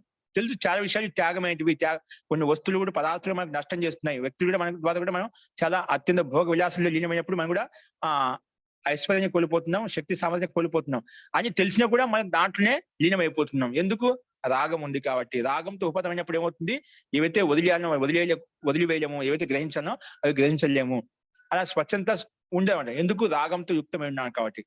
రాగంతో యుక్తమైనంత సేపు మనకు ఈ సంసార బంధనాలు వదిలేయకుండా, గ్రహించకుండా మనం అలాగే ఉండిపోతాం. ఏ విధంగా అయితే చిలుక అది స్వచ్ఛతను కోల్పోయి ఏదైనా పింజరంలో బంధింపబడి ఉంటుందో అని చెప్పి ఇక్కడ చెప్పబడింది. అందుకే కామాచారిత్వం అంటే హేయస్య హానం, హేయస్య హాన అంటే త్యాజ్యమైంది హాని వదిలివేయడం కోసం, ఉపాధేయస్య ఉపాధన ఆ గ్రహించాల్సిన గ్రహించడం కోసము, యద్వా లేదంటే హేయం మార్గం త్యక్తుం అంటే హేయమైన మార్గం వదిలివలసిన మార్గాన్ని త్యక్తుం వదిలిపెట్టడం కోసం, ఉపాధేయం మార్గం అవుతుందో ఉపాదాతం గ్రహించడం కోసము, స్లైడ్ మార్చండి, గ్రహించడం కోసము, యథేష్ట సంచారిత్వం అంటే యథేష్టమైన సంచారిత్వం స్వాతంత్ర్యం నాస్తి అంటే యథేష్టమైన స్వచ్ఛత అనేది ఆ స్వాతంత్ర్యం నాస్తి. ఎలాగంటే శూకవత్, శూక అంటే ఆ చిలుకకు సమానంగా. ఎందుకు? రాగ వశీభూతత్వాత్ అక్కడ పింజరంలో ఏ విధంగా అక్కడ పదార్థాలు పండ్లు పలహారాలు ఏ విధంగా సకల భోగ్యాలు అందజేస్తున్నారో దానికి వశీభూతం అయిపోయి ఈ విధంగా ఆ చిలుక ఎక్కడ స్వతంత్రం వదిలేసినా కూడా ఏమవుతుంది, పోయి మళ్ళీ అక్కడ వచ్చి కూర్చుంటామట. ఎందుకు? ఆ వస్తువుల పట్ల పదార్థాల పట్ల రాగం ఉంది కాబట్టి మళ్ళీ ఆ పింజరంలో వచ్చేసి ఇరుక్కపోతుంది. అలాగే సాంసారిక విషయ వాసన పట్ల మనకు ఆసక్తి కోరిక ఉన్నప్పుడు ఏమవుతుంది, ఈ సంసార బంధంలో మళ్ళీ ఇరుక్కొని పోతాము. అది చెప్పాడు. స్వాతంత్ర్యం యథేష్ట సంచారిత్వం అంటే స్వాతంత్ర్యం నాస్తి, స్వతంత్రత లేదు. శుకవత్ అంటే చిలుకకు సమానంగా. ఎందుకంటే రాగ వశీభూతత్వ రాగంతో వశీభూతమైంది కాబట్టి అని చెప్పి మనం చెప్పుకున్నాం. ఎలాగంటే చూడండి, యథా శుక పక్షి అంటే చిలుక అంటే పక్షి, పంజరోపహత పంజరంలో అంటే పింజరంలో ఉపహతమైంది యుక్తమైంది అంటే పంజరైన పరివృత ఆ పంజరంతో 4 వైపులా వ్యాపించి ఉన్నామట, అంటే ఈయనమై ఉందట. పంజరైన పరివృతో సన్ యథేష్ట కామాచారి నాభవతి, యథేష్టంగా స్వచ్ఛందంగా కామాచారి ఎలా కావాలంటే అలాగా తిరగలేదు, స్వచ్ఛంద చేయలేదు, ఎక్కడ పోయినా మళ్ళీ అక్కడ వచ్చి కూర్చుంటున్నామట. కామాచారి నాభవతి తస్య యథేచ్ఛ గమనే స్వాతంత్ర్యం నాభవతి, యథేచ్ఛంగా స్వతంత్రంగా గమనం చేయాలంటే ఎగిరిపోవడంలో కూడా స్వాతంత్ర్యం లేదంటే. యథేచ్ఛ గమనే అంటే యథేచ్ఛం అంటే ఇష్టానుసారంగా ఎక్కడికి కావాలంటే అక్కడ వెళ్ళడానికి స్వాతంత్ర్యం నాభవతి, స్వాతంత్ర్యం ఉండదు. అందుకే స్వాతంత్ర్యం నాభవతి. తద్వత్ అలాగే పురుషుడు కూడా రాగరూపే పింజరే, ఈ పురుషుడు సంసారూపి రాగరూపి పింజరంలో అంటే రాగరూపి వంటి పింజరం లాంటి ఈ సంసారంలో బద్ధ నా కామాచారి భవతి, ఈ సంసారూపి పింజరం అయితే ఉందో దాంట్లో బద్ధుడైపోయాడు అంటే సాంసారిక విషయాల పట్ల లోన్ అయిపోయాడు. అందుకే నా కామాచారి భవతి. అందుకే స్వచ్ఛందంగా ఇష్టానుసారంగా ఎక్కడికి వెళ్ళాలంటే అక్కడ వెళ్ళాడు. అందుకే సాంసారిక బంధంలో యుక్తమైన వ్యక్తికి ఎక్కడ ఉన్నా ఇక్కడే ఉండిపోతాడు అనమాట, ఎక్కడికి స్వచ్ఛందనే ఉండదన్నమాట. ఒక కుటుంబ సభ్యులు చూడండి, ఒక గృహస్థుడికి ఎక్కడ ఉన్నా ఎటు తిరిగి వచ్చినా కూడా సాయంత్రం వచ్చి ఇంట్లో ఉండాలన్నమాట. ఎందుకు? ఒక బాధ్యత అంటుండే ఒక అతని మీద ఆశ్రయించిన వాళ్ళు ఉంటూ ఉండాలన్నమాట. అంటే ఎక్కడ ఉన్నా కూడా ఆ బంధనం ఉంది, ఆ రాగం ఉంది కాబట్టి ఆ ఎక్కడ ఉన్నా ఏ టైంకి ఉన్నా ఆ టైంకి ఎక్కడ వచ్చి కూర్చుంటారు అనమాట. అలాగే ఇప్పుడు అందుకే సుఖ వత్ అని చెప్పి దృష్టాంతం చిలుక యొక్క దృష్టాంతం మనకు చెప్పబడింది అనమాట. కాబట్టి సంసారిక విషయాల పట్ల రాగాలు ఉన్నంతసేపు మనకు మనం ఈ పింజరంలో ఏ విధంగా చిలుక వచ్చి అలాగే ఉండిపోతుంది, మనం కూడా ఈ సంసార చక్రంలో జన్మ మరణ చక్రం అనేది తిరుగుతూనే ఉంటుంది, ఇక్కడే ఉండిపోతాము. కాబట్టి వీటిని త్యాగం చేసుకున్నప్పుడే మనకు ముక్తి ప్రాప్తి కలుగుతుంది చెప్పి స్పష్టంగా అర్థమవుతుంది ఇక్కడ. కాబట్టి యథేష్ట గమనం కావాలి అంటే మనము ఈ రాగాన్ని ఉపహతం చేసుకోవాలి. రాగాలు ఉన్నంతసేపు మనకు ఈ ధ్యాన స్థితి అనేది మనకు ముక్తి స్థితి అనేది కలగదు అని చెప్పి మనకు స్పష్టంగా అర్థమవుతుంది. చూడండి ఇదే విషయాన్ని ఎలా చెప్పాడు. కథం తరిహి రాగరూపే పంజరే బద్ధ ఇది ఉచ్యతే. ఇప్పుడు ఎందుకు మళ్ళా ఈ రాగం ఎందుకు బంధించబడి, ఈ సంసారం ఎందుకు విషయవాసన ఎందుకు బంధింపబడుతున్నాం, ఎందుకు అలా జరుగుతుంది ఆ విషయాన్ని చెప్తాను. ఎందుకు బంధింపబడుతున్నాం అంటే కారణం ఏంటి, సంసారం ఎందుకు మనకు అలాంటి బంధనం కలుగుతుంది ఆ విషయం చెప్తున్నాడు. ఎందుకు యథేష్టమైనటువంటి ఇష్టానుసారంగా తిరగలేకపోతున్నాం అంటే దానికి సమాధానం చెప్తున్నాడు ఇక్కడ. కథం తరిహి రాగే అంటే రాగరూపే పంజరే బద్ధ, మరి ఎందుకు పింజరంలో బంధింపబడ్డావు. అలాగే వ్యక్తికి అయితే ఈ సంసారూపి బంధంలో ఎందుకు పింజరూపమైనటువంటి సంసారంలో ఎందుకు బంధింపబడ్డావు అంటే దానికి సమాధానం ఇది ఉచ్యతే. పంజరే బద్ధ ఇది ఉచ్యతే. దానికి సమాధానం ఏంటంటే గుణయోగాత్ బద్ధ సుఖవత్తిక. సుఖం అంటే చిలుక యొక్క దృష్టాన్ని ఇచ్చామట. వ్యక్తి ఎందుకు సంసారంలో బంధింపబడ్డాడంటే గుణయోగ గుణ కారణంగా. ఏ విధంగా చిలుక గుణ కారణంగా ఏ విధంగా పింజరంలో బంధింపబడిందో అలాగే సంసారంలో కూడా కొన్ని గుణాల వల్ల ఈ సంసారంలో బంధింపబడ్డాడు. అదేవిధంగా చిలుకకు సమానంగా. చిలుకకు ఏముంది గుణం ఉందండి, మధురంగా పలికేటువంటి గుణం ఉంది. ఆ చిలుకకు ఏ గుణం ఉంది, మధురంగా పలుకుతుంది కాబట్టి అదే తీసుకొచ్చి పింజరంలో పెట్టుకున్నాం. చాలా పక్షులు ఉన్నాయి, అన్ని పక్షులు పెట్టుకోం కదా, అదే పక్షిని ఎందుకు పెట్టుకుంటాం? దానికి విశిష్టమైన పలికేటువంటి గుణం ఉంది కాబట్టి దాన్ని పింజరంలో బంధింపజేశాం. అలాగే కొన్ని గుణాల వలన ఈ సంసారంలో మనం కూడా బంధింపబడుతున్నాము. ఆ సంసారం పట్ల ఆకర్షణమైనటువంటి కొన్ని గుణాలు ఉన్నాయి కాబట్టి మనం కూడా ఆ గుణ కారణంగానే మనం ఈ సంసారంలో బంధింపబడుతున్నాము. ఇది కారణము అని చెప్పి చెప్పారన్నమాట. చూడండి, యథా శుక అంటే చిలుక, యథా శుక అంటే పక్షి, శుక పక్షి మధుర భాషణ గుణవశాత్ బద్ధ. ఏ విధంగా చిలుక పక్షి ఏదైతే ఉందో మధుర భాషణ గుణవశాత్ మధురంగా భాషణ చేసి మధురంగా మాట్లాడుతుంది కాబట్టి ఆ చిలుకను ఆ గుణం ఉంది, అంటే మధురంగా మాట్లాడే గుణం ఉంది కాబట్టి అది బంధింపబడుతుంది. అందుకే మధుర భాషణ గుణవశాత్ బద్ధ. లౌహ పంజరే అంటే లోహంతో యుక్తమైనటువంటి పంజరంలో అది బంధింపబడుతుంది. తథైవ అలాగే పురుషుడు కూడా భోక్తృత్వ గుణవశాత్ భోగాలను అనుభవించాల గుణాలు ఉన్నాయి కాబట్టి సంసారిక విషయ భోగాల పట్ల పంచ జ్ఞానేంద్రియాలు పంచ కర్మేంద్రియాల పట్ల భోగ ఆసక్తి ఉంది కాబట్టి భోక్తృ గుణవశాత్ రాగరూపో పంజరే బద్ధ. అందుకే ఆ భోగాలను అనిపించే గుణాలు ఉన్నాయి కాబట్టి ఆ రాగరూపమైనటువంటి సంసార బంధంలో ఆ పింజరయుక్తమైనటువంటి ఆ సంసారంలో బంధింపబడ్డాడు. ఏ విధంగా అయితే చిలుక తన మధురంగా మాట్లాడే గుణ కారణంగా ఏ విధంగా పింజరంలో బంధింపబడిందో మనలో కూడా భోక్తృత్వ గుణవశాత్ భోగాలు అనుభవించే గుణాలు మనలో ఉన్నాయి కాబట్టి ఆ కోరికలు కామనలు ఉన్నాయి కాబట్టి మనకు ఆ రాగయుక్తంగా ఉండాం కాబట్టి రాగరూప పంజరే బద్ధ. మనం కూడా రాగరూపయుక్తమైనటువంటి సంసారంలో మనం బంధింపబడ్డాము, బద్ధులం అయిపోయామని చెప్పి స్పష్టంగా ఇక్కడ అర్థమవుతుంది. కాబట్టి గుణయోగాత్ బద్ధ. సంసారం ఎందుకు బంధింపబడుతున్నాం అంటే గుణాలు ఉన్నాయి, ఆ కోరికలు ఉన్నాయి, కామనలు ఉన్నాయి కాబట్టి మన సంసారంలో ఈ కామన కోరిక ఉన్నంతసేపు మనకు ఈ సంసార బంధనం అనేది కలుగుతూనే ఉంటుంది, జన్మ అనేది కలుగుతూనే ఉంటుంది, మృత్యు అనేది కలుగుతూనే ఉంటుంది, ఈ సంసార చక్రం అనేది నడుస్తూనే ఉంటుంది అని చెప్పి మనకు స్పష్టంగా అవుతుంది. అందుకే రాగోపహతే రాగాన్ని ఉపహతం చేసినప్పుడే, రాగాన్ని తొలగించుకున్నప్పుడే మన ధ్యానం కలుగుతుంది, ముక్తి కలుగుతుంది, మోక్షం కలుగుతున్నాడు. రాగం ఉన్నంతసేపు ఈ సంసార బంధనం కలుగుతూనే ఉంది అని చెప్పి కలుగుతూనే ఉంటుంది అని చెప్పి స్పష్టంగా అర్థమవుతుంది ఇక్కడ. అస్తు ఈ రకంగా చెప్పిన తర్వాత ఇంకోటి ఏంటంటే ఆ రాగాల నుంచి మరి రాగాలకు విముక్తి ఎలా కలుగుతుంటే రాగాలకు భోగాలు అనిపించే విముక్తి కలగదన్నమాట. అది చెప్తాను చూడండి.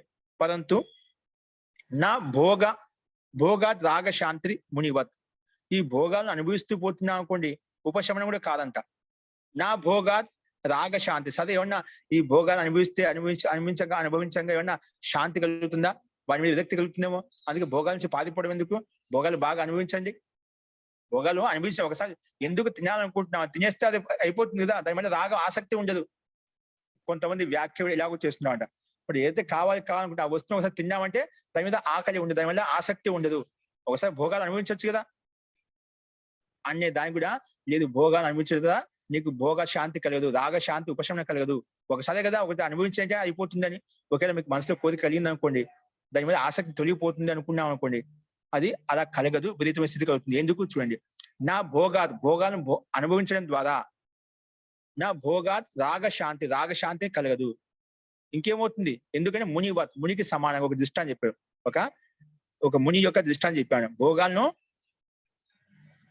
భోగాత్ రాగశాంతి భోగాలను అనుభవిస్తుంటే రాగం శాంతి అంటే మళ్ళీ ఏ విషయాల పట్ల, ఏ వస్తువుల పట్ల, ఏ వ్యక్తి పట్ల రాగం ఉంది, కోరికలు ఉన్నాయో వాటిని అనుభవిస్తే తొలగిపోతా అనుకుంటుందా? అవి ఎప్పుడు తొలగిపోవు.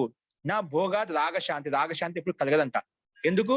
మునివత్. ఒకప్పుడు ఒక ప్రసిద్ధమైన ముని అప్పుడు తపస్సు చేసుకోవడానికి అడవులకు వెళ్ళామంట. శౌభరణి అనే ఒక ముని తపస్సు చేయడం కోసం అడవులకు వెళ్ళామంట. కానీ అక్కడ రాగ కారణంగా అక్కడ ఏం చేశాడంటే దాంట్లో యుక్తుడైపోయి విషయవాసన యుక్తుడైపోయి అలాగే ఉండిపోయాడనమాట. అట్లా శౌభర ముని అని చెప్పి ఒక దృష్టాన్ని చెప్పారు. చూద్దాం భాష్యంలో. భోగాత్ రాగ శాంతి నా. భోగాలను అనుభవించడం రాగం ఎప్పుడు శాంతం కాదు. చూడండి, భోగాత్ ఖలు రాగశాంతి నా రాగశాంతి నా కదాపి నా భవతి. చూడు, భోగాలను భోగం చేయడం ద్వారా అనుభవించడం కదాపి శాంతి నా భవతి. చూడండి, మన ఆకలి అవేస్తని చెప్పి మధురమైన పదార్థాలు పంచే పరమాన్న భక్ష్యాలు భోజిస్తున్నాం అంట. ఏమన్నా మనకు అప్పుడు బాగా ఆసక్తి ఉంది, జిహ్వా యొక్క లోలుపుతా ఉంది, తింటున్నాం, బాగా ఉపశమది, అప్పుడు తాత్కాలిక తృప్తి కలుగుతుంది. కానీ మళ్ళీ ఆడికి శాంతం అవుతుందో తృప్తి, మళ్ళీ ఆకలి వేస్తుంది.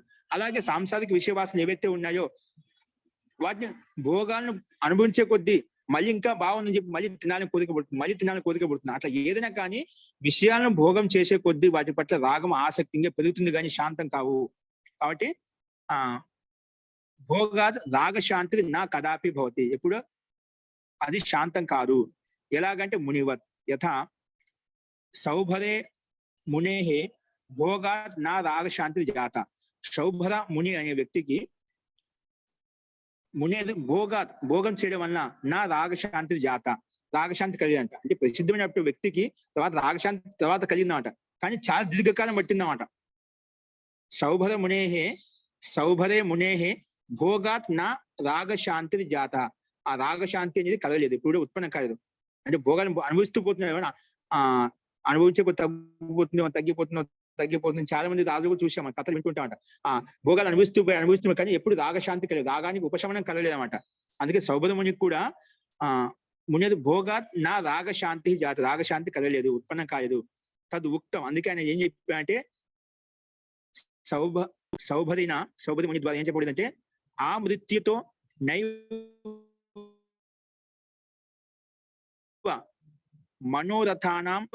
నైవ మనోరథానాం అంతో అస్తి విద్యాతమిదం మయా అద్య.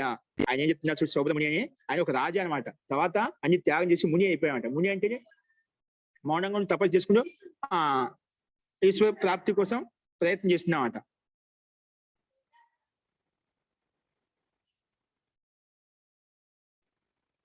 అస్తు, ఆయనకి ఏమర్థమైంది, అందుకే చెప్పాడు ఆ మృత్యుతో నైవ మనోరథానాం అంతో అస్తి విద్యాతమిదం మయా అద్య. ఏదో నేను తెలుసుకున్నాను, మయా అద్య విద్యాతం, నా ద్వారా ఇది తెలుసుకోబడింది. ఏం తెలుసుకోబడింది, ఆ మృత్యుతో, మృత్యు పర్యంతం కూడా, ఇది జన్మించి మొదలుకొని మృత్యు పర్యంతం కూడా ఆ మృత్యుతో నైవ మనోరథానాం అంతో అస్తి. మనోయుక్తమైన కామనలు ఏవైతే ఉన్నాయో, మనోకామనలు ఏవైతే ఉన్నాయో వాటికి అంతం లేదు అని చెప్తుండదా. మనోకామనలకు ఎప్పుడు అంతం కావట. భోగాలను భోగం చేస్తుంటే అవి ఎప్పుడు అంతం కావు. ఇంకా భోగాలను భోగించుకోతే ఆయన సక్రియం అయిపోతాయి. వాటి పట్ల రుచి ఆకాంక్ష కోరికంగా ఎక్కువ అవుతుంది కానీ తగ్గవు, అవి ఇంకా సక్రియంగా తయారవుతాయన్నమాట. అందుకే మనోరథానం అంతో నాస్తి, మనోగతమైన భావాలకు అంతం లేదు. ఒక కోరిక అనుభవించాం, మళ్ళీ ఇంకో కోరిక పుడుతుంది, మళ్ళీ కోరిక అనుభవించాం, మళ్ళీ ఇంకో కోరిక పుడుతున్నాడు. అలా కోరిక మీద కోరిక పుడుతూనే ఉంటుంది కానీ కాబట్టి ఎప్పుడు అంతం కాదు. అందుకే మంచి శ్లోకం చెప్పుకుంటాం, భర్తృహరి శ్లోకం, న జాతు కామః కామానం ఉపభోగేన శామ్యతి హవిషా కృష్ణ వర్త్మేవ భూయ ఏవాభివర్ధతే. చూడు, భోగం చేయడం ద్వారా ఎప్పుడు ఉపశమనం కాదు, ఇంకా ఎలా అవుతుంది, ఉపభోగేన శామ్యతి హవిషా కృష్ణ వర్త్మేవ. హవిష అంటే ఇక్కడ అగ్ని మీద నెయ్యి వేస్తే ఈ విధంగా ఆ సమితి ఇంకా బాగా ప్రజ్వలిస్తూ ఉంటుందో, అలా భోగాలను బాగా అనుభవించడం ద్వారా అవి ఇంకా భోగాల పట్ల ఆసక్తి కోరిక ఇంకా ఎక్కువ అవుతుంది. అవి ఇంకా ప్రజ్వలిస్తామట. ఎంత భోగాలు చేస్తే ఆ ఇంద్రియాలు, ఏ ఇంద్రియాలతో భోగాలు చేస్తున్నావో ఆ ఇంద్రియ ఇంకా సక్రియంగా తయారవుతున్నామట. అది ఇంకా పొందాలని కోరికని బలంగా తీవ్రంగా సంస్కారం బాగా నాటుకపోతున్నామట. అవి ఎప్పుడు ఉపశమనం కావు. అందుకే ఉపభోగైన శామ్యతి నా జాతు కామః కామనలు ఏవైతే ఉన్నాయో ఉపభోగం చేసి శాంతం కావు. అవి బలికి అవి హవిషావర్త్మేవ భూయ ఏవ అభివర్ధతే. అవి ఇంకా ఎక్కువగా అగ్ని మీద నెయ్యి వేస్తే విధంగా ప్రజ్వలిస్తుందో, అగ్ని ప్రజ్వలిస్తుందో ఆ విధంగా ప్రదీప్తం అవుతాయి, దేదీప్యమానం అవుతాయి. కాబట్టి శాంతత అనేది ఇప్పుడు కలగదు. అందుకే ఆ మృత్యుతో నైవ మనోగత భావనలు ఏవైతే ఉన్నాయో, కోరికలు ఏవైతే ఉన్నాయో అంతో అస్తి, వాటికి అంతం లేదు. విద్యాత విధం మయ, అది నేను ఇప్పుడే తెలుసుకున్నాను అంటే భోగా అనిపించిన తర్వాత విశిష్టంగా జాతం మయ అద్దేవ జాతం అని చెప్పి ఆయన ఆ సమయంలో ఇలా చెప్తామట. చూశాడు ఆయన అన్ని రాజపాటు, ఒక అశ్వపతి రాజా అని అనుకుంటాను, ఒక రాజ విషయంలో ముని కూడా. అప్పుడు ఒక రాజు అన్ని వదిలివేసుకొని రాజపాటు మొత్తం వదిలేసి, సకల భోగ భాగ్యాలు ఉన్నాయి అన్ని ఉన్నప్పుడు కూడా వచ్చి మునివృత్తి చేశామట. ఆ మునివృత్తి చేస్తూ దీని ఒక విషయంలో దృష్టాంతం ఏంటంటే, అడవిలో తపస్సు చేసుకుంటూ ఒక తాలాబ్ దగ్గరికి వెళ్తామట. ఆ తాలాబ్లో చేపలు అవన్నీ తిరుగుతూ ఉంటాయి. వాటి సంతానంతో పిల్లలతో చక్కగా ఆడుకుంటూ సంతోషంగా తిరుగుతూ ఉంటాయట. ఆ వాటి తాలాబ్లో చెరువులో ఉన్నటువంటి చేపలను చూసి, వాటి యొక్క పిల్లలను, వాటి యొక్క విచరణను చూసి, ఓ ఇదేతో చాలా చక్కగా ఆనందంగా వాళ్ళు సంతోషం గడుపుతున్నాయి, మనం అలా గడపవచ్చు అని చెప్పి ఆయన అక్కడి నుంచి బయటకు వెళ్ళి, అక్కడ ప్రసిద్ధమైన ఒక రాజా ఉంటే ఆ రాజు దగ్గరికి వెళ్ళి, అప్పుడు కొంచెం తపస్సు చేసే కొంచెం శక్తి అయితే ఉంది.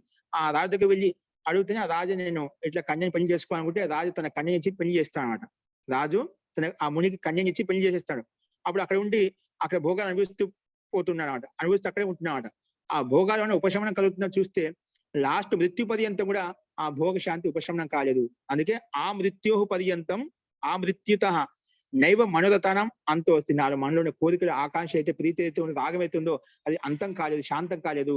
అందుకే మయా విద్యాత విధం మయా, అందుకే ఇప్పుడే నేను యథార్థం తెలుసుకున్నానని చెప్పి ఆ ముని చెప్తామట. ఆ రాజకన్యతో పెళ్లి చేసుకున్న తర్వాత కూడా చూశాడన్న శాంతమవుతుంది, ఎప్పుడు శాంతం కలలేదు. ఎప్పుడు కోరికనే ఇంకా పుడుతూనే పోతుంది కానీ అది శాంతం కాలేదు. శరీరమే జీర్ణం అయిపోయింది కానీ ఆ కోరిక జీర్ణం కాలేదు. శరీరంలో శక్తి సామర్థ్యం నశించిపోయింది కానీ ఆ కోరిక నశించలేదు. కాబట్టి విద్యాతం ఇదం మయా అద్య.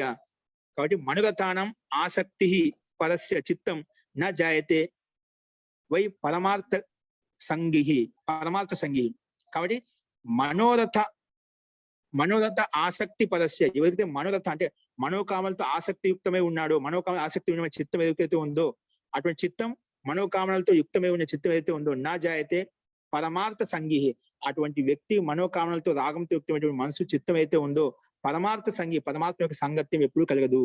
ఆ పరమాత్మకి దగ్గర కాలేడమాట. సాంసారిక విషయ వాసన పట్ల భోగాలు ఉన్నప్పుడు మనం ఏదో అనుకుంటాం, నేను దేవుడికి పూజ చేస్తున్నా, అభిషేకాలు చేస్తున్నాను, దేవుడికి దగ్గర అయిపోయినా, ఈ పని చేశాను. అది కేవలం ధార్మిక క్రియాకలాపాలు అంతవరకే కానీ నీకు ముక్తి కానీ మోక్ష ప్రాప్తి కానీ ఎప్పుడు కలగదు. పరమార్థ సంగి అనేది కలగదు. చూడు, నా పరమార్థ సంగి, పరమార్థ సాంగత్యంలో ఎప్పుడు ఉండవన్నమాట. విషయవాసనలో పూర్తి లీనమై ఇక్కడ ఆడుకుంటున్నావు, ఇక్కడే ఉన్న విషయవాసన లీనమై ఉన్నావు. ఆ పరమాత్మ యొక్క సాంగత్యం ఎలా కలుగుతుంది? ఎప్పుడు కలగదు. కాబట్టి మనోరథ ఆసక్తి పరస్య, మనోకామలతో యుక్తమైన ఆసక్తియుక్తమైన మనసు అయితే ఉందో, అటువంటి చిత్తం అయితే ఉందో నా జాయతే వై పరమార్థ సంగి. వై అంటే నిశ్చయంగా పరమాత్మ యొక్క సాన్నిధ్యం, పరమాత్మ యొక్క అనుగ్రహం ఎప్పుడు ఉండదు. సాంసారిక విషయ పాటలు లీనమైనప్పుడు పరమాత్మ దాన్ని ఏం టచ్ చేయడండి. అనుభవించి నీకు అనుభవం కలిగిన తర్వాత ఇది కాదని చెప్పి ఇట్లా తిరుగుతామట. అంటే నీకు వైరాగ్యం విరక్తి కలిగినంత వరకు పరమాత్మ ఏం చేయడం అన్నమాట. చెప్పాడు ఏది వైరాగ్యం, ఏది వివేకం, ఏది సంసార బంధనం అని చెప్పి మనకు విస్తృతంగా చెప్పుకుంటూ వస్తాం. ఏది వివేకం, ఏది అవివేకం అని చెప్పి. అయినా మనకు ఆ సాంసారిక విషయాల పట్ల రాగంతో బద్ధమైపోయి, గుణాలతో బద్ధమైపోయి ఉన్నాం అనుకోండి, అవే అనుభవిస్తూ ఉంటాం. ఆ భోగాలు అనుభవించకొద్దీ ఆ ఉపశమనం కావు. కాబట్టి అలాగే ఇంకా ఆసక్తి పెరుగుతూ పోతుంది. అది ఆసక్తియుక్తమైన చిత్తము మనోరథ కామనలు ఏవైతే ఉన్నాయి కాబట్టి సంసార బంధమే కలుగుతుంది కానీ సాంసారిక సంఘమే కలుగుతుంది కానీ పరమార్థ సంగి నా జాయతే, ఆ పరమార్థ సంగతి అనేది సాంగత్యం ఎప్పుడు కలగదు అని చెప్పి స్పష్టంగా మనకు ఇక్కడ చెప్పబడిందండి. ఓకేనా? సో మనోరథ ఆసక్తి, మనోకామనతో యుక్తమైనటువంటి ఆసక్తియుక్తమైన చిత్తం ఏదైతే ఉందో పరమార్థ సంగి నా జాయతే, పరమాత్మ యొక్క సాంగత్యం కలగదు. అంటే వారు పరమాత్మ సంబంధి ఆధ్యాత్మిక సంబంధి విషయాలు ఏం చెప్పినా వాళ్ళకి బోధపడవు అని చెప్పి ఈ సూత్రంలో చెప్పబడింది. అలా చెప్పిన తర్వాత తరిహి కస్మాత్ ఉపాయాత్ స్యాత్ రాగశాంతి ఇది ఉచ్యతే. మరి సరే, భోగాలు శాంతింపవు, మరి ఆ భోగాలను శాంతింపజేసుకోవాలి, ఆ రాగాన్ని శాంతింపజేసే ఉపాయం ఏంటి? ఇప్పుడు ఉపాయాలు చెప్తున్నారు. ఆ ఉపాయాలు ఏంటో మనం రేపు చూద్దామండి. అస్తు. కాబట్టి ఇప్పుడు గుణవశాత్ నువ్వు ఈ సంసారం బంధింపబడ్డావు. ఆ గుణ కారణంగా భోక్తృత్వ భావన ఉంది కాబట్టి సకల భోగాలు అనుభవిస్తున్నావు. ఆ భోగాలు అనుభవించే కొద్దీ భోగాత్ రాగశాంతి నా, భోగాలను అనుభవించే రాగశాంతి కలగడం లేదు. ఏ విధంగా మునికి కలగలేదో అలాగే సంసారం ఉండే వ్యక్తి కూడా ఈ భోగాలను అనుభవించే రాగశాంతి కలగదు అని చెప్పి ఇక్కడ మనకు స్పష్టంగా అర్థమవుతుంది. కాబట్టి ఈ రాగం ఉన్నంతసేపు సంసార బంధనం ఉంటుంది. కాబట్టి రాగాన్ని ఉపాసన చేసినప్పుడు, నష్టం చేసినప్పుడే మనకు ముక్తి, మోక్షం, వివేకం కలుగుతుందని చెప్పి చెప్పబడుతుంది ఇక్కడ. కాబట్టి ఈ రాగాన్ని ఎలా తొలగించుకోవాలి, ఎలా నష్టం చేయాలి అంటే దానికి ఉపాయాలు ఏంటి అన్నప్పుడు ఇక్కడ మనకు రాబోయే సూత్రాలు చెప్పబడింది. అదేంటో మనం చూద్దామండి. అస్తు. ఇంతవరకు చెప్పిన వాటిల్లో ఎవరికైనా సందేహం ఉంటే చెప్పండి.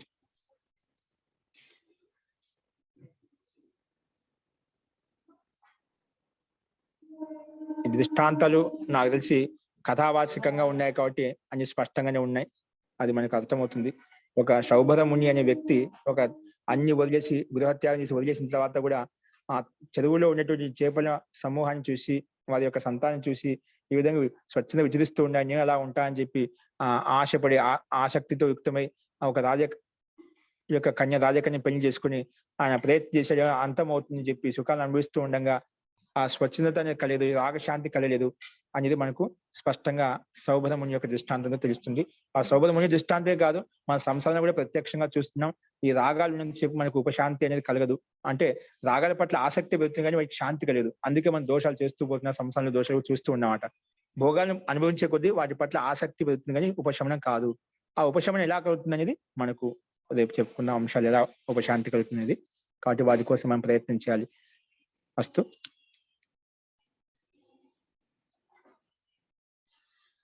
మహోదయ ఆ ముని పేరు ఏమిటన్నారు? శౌభర ముని. శౌభర సౌభరి. అప్పట్లో మన పురాణ అప్పట్లో ఒక ముని అండి. ఆయన చూసామంట అన్ని త్యాగం చేసిన తర్వాత ఒకసారి ఏమవుతుందంటే గృహత్యాగం చేసి అన్ని పక్కన వదిలేసాం. వదిలిన తర్వాత మళ్ళీ ఒకసారి తెలియకుండా ఈ కామన ఉంటే ఏమవుతుంది, మళ్ళీ ఆ కొడుకు పుట్టుకుంటూ వస్తాయన్నమాట. సరే ఈ ఎందుకు మనసులో దాన్ని అణచివేయడం ఎందుకు, దాన్ని ఒత్తి వేయడం ఎందుకు, ఒకసారి అనుభవిస్తే పోతుంది కదా అని చెప్పి ఏం చేస్తాం, దాన్ని అనుభవించే ప్రయత్నం చేస్తాం. అనుభవిస్తే అది ఇంకా బలంగా సంస్కరంగా నాటకపోతున్నాడు. ఒకసారి రుచి చూసాం కదా, అది ఇంకా యాక్టివ్ అయిపోయింది, ఆ ఇంద్రియం బాగా సక్రియం అయిపోయినాడు. ఇంకా మళ్ళీ ఒకసారి తినాలనిపిస్తుంది, ఇంకొకసారి తినాలనిపిస్తుంది. అలాగా ఆసక్తి మీద ఆసక్తి సంస్కరణ బాగా ప్రబలంగా నాటకపోతున్నాడు. ఆ ప్రబలం నాటకపోయే కొద్దీ మనకు ఇంకా ఏమవుతుంది, అధోపతనానికి అంటే ఆ శక్తి క్షీణించిపోతుంది. అప్పుడు మళ్ళా పరమాత్మ యొక్క సాన్నిధ్యం, పరమాత్మ నుంచి ఆలోచించాలని కూడా ఆ శక్తి సామర్థ్యం ఉండేవాడు. అందుకే భోగభాగ్యం మన శక్తి అంతా జీర్ణించవేసినాం. అదే సుఖం అని చెప్పి తాత్కాలిక సుఖంలో లీనమైపోయామంట. కాబట్టి అటువంటి స్థితి కలుగుతుంది అని చెప్పి ఇక్కడ మనకు స్పష్టంగా ఇక్కడ ముని దృష్టాంత జవాబు చెప్పామట.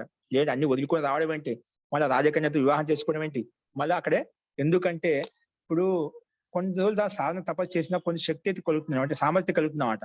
అప్పుడు ఏమవుతుందంటే మళ్ళీ ఆ సామర్థ్యం చేసి నాకు ఏ శక్తి వచ్చింది, బలం వచ్చింది చెప్పి మనము ఒకసారి విషయ వాసన ఇంకా పూర్తి దగ్ధపెంచలే కదా.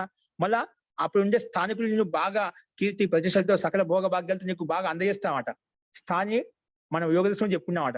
ఎప్పుడైతే నీకు ఐశ్వర్యం వస్తుందో, ధ్యాన సిద్ధి కలుగుతుందో, కొంచెం నియంత్రణ నిగ్రహ స్థితి వచ్చిందో, అప్పుడు నీకు కొన్ని తెలియకుండా శక్తి వివేకం కలగడం వల్ల ఏమవుతుంది, అక్కడ ఉండే స్థానికులు, ధన్యవాదాలు, ఆ స్థానికులు ఎవరైతే ఉన్నారో ఆ స్థానికులు ఎవరైతే వాళ్ళను అన్ని రకాల సకల భోగ భాగ్యాలు అందజేసి వారిని ఆకర్షించడానికి ప్రభావితం చేస్తామన్నమాట. ఏదో ఆ టైంలో మనం వివేకంతో యుక్తం కాలేదనుకోండి, ఆ విషయ వాసన లోబడిపోయి మనం ఆ భోగ భాగ్యాలు లీనమైపోయి మళ్ళా రాగయుక్తం అయిపోయి సంసార బంధానికి కారణం అవుతామంట.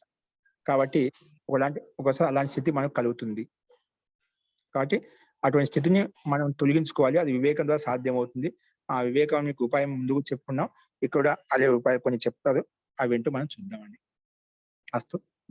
సో ఈ రకంగా మనం చెప్పుకున్నాం. ఇంకేదైనా సందేహాలు ఉన్నాయా? అస్తు. ఇంకేమైనా ఉంటే రేపు చూద్దామండి. మంత్రపాఠ.